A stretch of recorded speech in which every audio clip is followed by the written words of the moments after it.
안녕하세요. 오늘의 사연 시작합니다. 저는 올해 40살이 된 자영업을 하는 사람입니다. 부모님이 하시던 일을 물려받아 하는 거라 크게 힘들지 않고 수월하게 시작했습니다. 부모님이 하시다가 제가 넘겨받으면서 젊은 층들도 많이 올 수 있도록 리모델링을 하고 나서 매출이 더 오르고 잘 돼서 프랜차이즈도 여러 군데 내고 그랬습니다. 그래서 남들보다는 편하게 사업을 성공했고 금전적 여유의 단맛도 보고 있었어요. 이렇게 여유있고 풍족한 삶을 살고 있지만 남들에게 말 못할 사연이 있어서 글을 적어봅니다. 저는 사업 확장을 하느라 정신이 없었고 아무래도 제 돈을 보고 다가오는 여자들이 많았어서 여자에 대한 불신이 가득해지고 아직 미혼으로 지내고 있습니다. 그런 제가 하필이면 친구놈의 아내와 사랑을 하게 되었습니다. 저는 아무래도 어릴 때부터 부모님이 가게를 하셨기 때문에 학교 일과를 마치면 부모님 가게에 가서 도와드리기 바빴고 친구들이랑 놀 여유가 없었습니다. 그러다 보니 자연스레 친구들과는 거리가 생겼고 그런 저를 놀리고 따돌리는 무리도 생겼습니다. 그 속에서도 저를 챙겨주고 같이 지내준 몇몇 친구놈들이 있는데 그 친구들 덕분에 무사히 학교 생활을 하고 졸업을 했습니다. 그래서 딱히 동창회라든지 이런 곳에 참여를 하지 않았어요. 뭐 동창회 한다고 저한테 연락 오는 사람도 없었고요. 친구들이랑 오랜만에 술 한잔하면서 얘기를 하다가 친구 한 놈이 동창회 얘기를 하더라고요. 이번 주말에 동창회 또 한다던데 이번에는 같이 나가자고요. 됐어. 내가 나가서 뭐하냐, 친한 애들도 없고 누군지도 다 못 알아볼 텐데. 야, 너 이렇게 성공해서 잘 살고 있는데 한번 뽐내러 나가야지. 너 이렇게 잘 사는 거 보면 아주 다들 너한테 들러붙어서 친한 척 할걸. 그리고 이번에 수희도 나온다는데 안 갈 거야. 너 수희 엄청 좋아했잖아. 아직도 술 취하면 종종 얘기 꺼내는 게 수희잖아. 잘 나가는 사장님 소리 듣고 사는데 성공한 모습 보여줘야지. 진짜 수희 나온대? 모임에 잘 안 나온다더니 웬일이래? 저는 친구의 말에 가고 싶지 않았던 동창회에 가야겠다고 생각했습니다. 제가 어릴 때부터 짝사랑하던 여자였어요.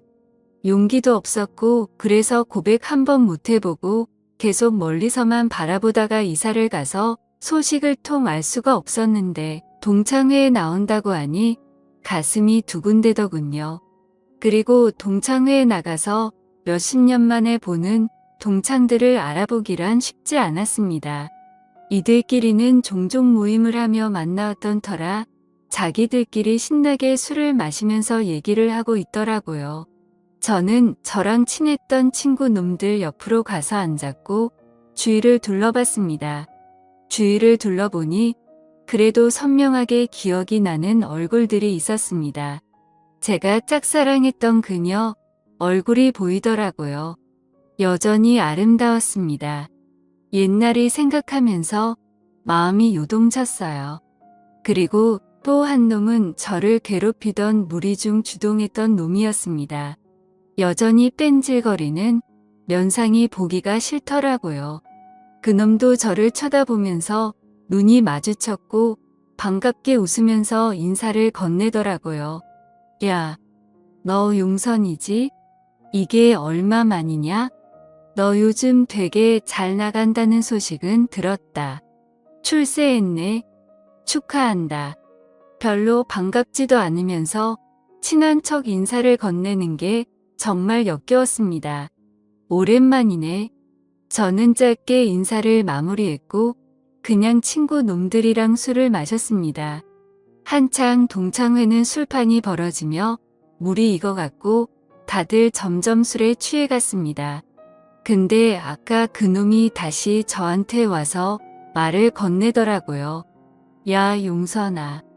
너 아직 내가 옛날에 괴롭히고 그랬던 거 마음에 담아두고 있는 거냐? 미안하다. 내가 너무 철이 없었어. 나도 후회가 많이 되더라. 근데 미안해서 연락을 할 수가 없었다. 알잖냐. 나 형편 안 좋았던 거. 근데 너는 부모님 가게 하시면서 돈도 많이 버시고 너도 맨날 좋은 옷 입고 다니고 잘 사는 게 배 아팠어.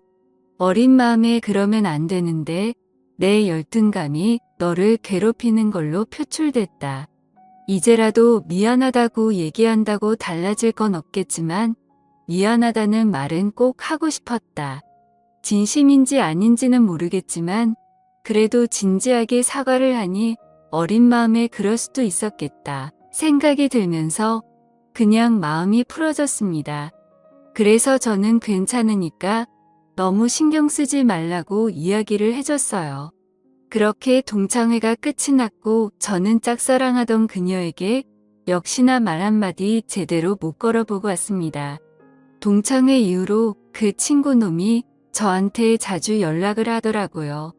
잘 들어갔냐부터 시작해 시시콜콜한 얘기를 했습니다. 그러면서 자주 만나서 술이나 한잔하자고 그러다 보라고요. 종종 만나서 술 마시면서 많이 가까워졌어요. 나이 먹더니 확실히 철이 들기는 했더군요. 술도 같이 먹고 당구도 치러 다니고 스크린 골프도 가끔 치러 가고 그랬습니다. 그러면서 사업은 어떻게 하면 잘할 수 있는 거냐고 묻더라고요. 회사에서 계속 월급쟁이로 있는 것도 힘들고 회사가 점점 어려워져서 언제 그만두게 될지도 모른다고 신세한탄을 했습니다. 딱히 해줄 말은 없었어요. 저도 뭐 부모님이 해오신 거 물려받아 여태하고 있는 거니까요. 그리고 프랜차이즈를 하나 어떻게 좀 잘해서 내주면 안 되냐는 등 얘기를 하더라고요. 이럴 속셈으로 나를 계속 만나왔던 건가 생각이 들었습니다. 그래서 저는 단호하게 그건 좀 어려울 것 같다고 얘기했습니다. 다른 곳들과 조건은 동일해야 된다고요. 다만 3달 정도 수수료는 안 받겠다고 했습니다. 그러니 됐다고 내 주제에 무슨 사업이냐며 말을 돌리더군요. 그 이후로 연락이 조금 뜸해졌고 저도 일하면서 바쁘게 지내고 있었습니다. 근데 친구놈이 전화가 오더라고요. 영선아, 오늘 와이프랑 너네 가게 가서 저녁 먹으면서 술이나 한잔 할까 하는데 너 가게 있지? 그래 있지. 아무 때나 와. 마감 언제 하지? 마감 시간 가까이 갈게. 문 닫으면 같이 한잔하자. 그래 그럼. 오늘 어차피 재료 소진 금방 될 것 같으니까 일찍 문 닫지 뭐. 이따 보자. 와이프 데리고 온다길래 식사 메뉴도 조금 더 신경 써서 준비를 해뒀습니다. 평소보다 2시간 정도 마감을 일찍 했어요. 주말이라 손님이 많았고 준비한 재료가 친구 부부한테 제접할 재료를 제외하고는 다른 때보다 빠르게 소진되었습니다. 친구가 와이프를 데리고 왔습니다. 안녕하세요. 처음 뵙겠습니다. 현철이 친구 이영선이라고 합니다. 네, 안녕하세요. 이 사람이 맛있다고 칭찬을 엄청 하더라고요. 내가 홍보 엄청 한다. 매출 오르면 내 덕인 줄 알아? 그래, 고맙다. 이쪽으로 앉아. 음식 준비해 줄게. 음식을 준비해 술과 함께 내왔습니다. 와, 진짜 맛있네요. 맛있게 드셔주셔서 감사해요. 친구놈은 안 어울리게 착하고 청순해 보이는 와이프를 얻었더군요. 처음 봤을 때 제 첫사랑이랑 이미지가 비슷해서 그런지 마음에 훅 들어왔습니다. 제 이상형에 가까웠어요. 그런데 친구놈은 역시나 옛날 버릇을 아직 다 못 고쳤는지 와이프 앞이라고 그러는 건지 와이프한테 허세를 부리고 약간 막대하는 게 보였습니다. 친구 와이프는 모든 게 익숙하다는 듯이 제 눈치만 슬슬 보면서 멋쩍게 웃었어요. 같이 술을 한참 마시고 있는데 얘기를 하다가 와이프가 말실수라도 하면 머리를 밀치면서 무시를 한다거나 눈살이 찌푸려지는 행동을 많이 하더라고요. 저는 그럴 때마다 많이 취한 것 같다. 그래도 와이프 머리를 그렇게 밀치고 그러면 안 되지 하면서 얘기를 하기도 하고 계속해서 이야기 화제를 돌리고 그랬습니다. 친구놈은 계속 사업 관련 얘기를 했고 저는 그냥 들어주며 술을 따라줬어요. 그냥 빨리 취하게 해서 집에 보내고 싶었습니다. 취하니까 더 얘기를 하고 싶지 않은 타입이더라고요. 친구놈한테 술을 따라주면서 얘기를 듣는 와중에도 제 시선은 친구놈 와이프한테 갔습니다. 그러면서 속으로는 계속 생각했어요. 어쩌다가 저런 놈을 만나서 고생을 하고 있지 너무 안타깝다는 생각이 들더라고요. 그런 제 시선이 느껴졌는지 친구놈 와이프는 살짝 슬픈 미소를 지었습니다. 친구놈은 술에 취했는지 와이프를 굉장히 깎아내리듯이 말을 하더라고요. 내가 암만 돈을 벌어오면 뭐하냐? 집에 이런 식충이가 있는데 몸이 약해 빠져서 나가서 일도 제대로 못하고 그렇다고 남편 대접을 잘해주는 것도 아니고 이건 뭐 산전을 모시고 사는 것 같다니까? 너는 결혼 안 한 게 축복인 줄 알아라. 야, 너 취했다. 할 말이 있고 못할 말이 있지. 그만해. 내가 뭐 없는 말 있냐? 네가 말해봐. 내 말이 틀려? 여보 그만해요. 많이 취했어요. 뭘 그만해? 내 말이 틀리냐고. 한참 주정부리던 친구놈은 결국 잠이 들었어요. 진상도 저런 진상이 없었습니다. 친구놈 와이프는 화장실 좀 다녀온다며 일어났습니다. 눈물이 고여있는 걸 보니 울어서 화장실을 가는 것 같았습니다. 저는 걱정이 돼서 화장실 앞에서 기다렸어요. 그녀는 문을 열고 나왔습니다. 괜찮으세요? 네, 괜찮아요. 죄송해요. 괜히 와서 추태만 부렸네요. 예린 씨가 미안할 게 뭐가 있어요. 현철이 저놈이 생각이 없는 거지. 왜 참고만 있어요. 다 맞는 말 하는 건데요. 뭐. 그리고 오늘은 많이 취해서 더 저러는 거예요. 예린 씨. 저놈이 저러는 거 당연하다는 듯이 받아주고 참고 살지 마세요.